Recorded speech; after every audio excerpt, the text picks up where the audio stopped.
From our neighborhood to yours, this is AMI Halifax.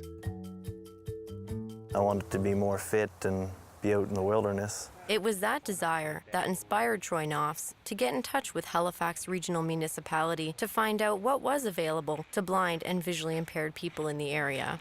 They put me in touch with some trails groups, and then I started getting out to some of the trail group meetings. He learned that although some local trails were accessible to wheelchair users, they were not accessible to the blind or visually impaired, which inspired him to weigh in on the matter and to share his perspective on trail accessibility.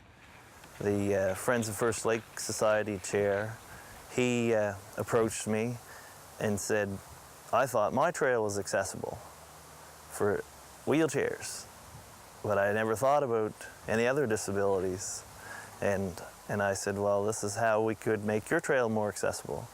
And he took one of my ideas for the Braille tactile signs, and he said, let's do it.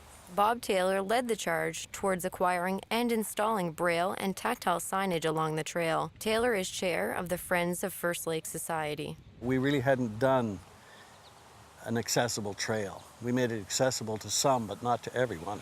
After receiving contributions from the government, the local Lions Club, and other sponsors, the plan moved forward and the signs were installed, making the walking trail accessible to people who are blind or visually impaired, creating something that's truly unique.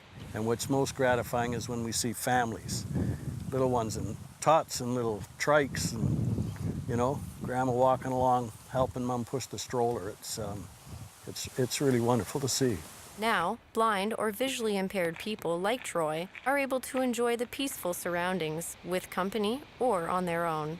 I'm all about getting out and staying fit and getting exercise. And of course, my dog needs exercise too. He's getting bored here sitting. Jennie Bovard, AMI, Halifax.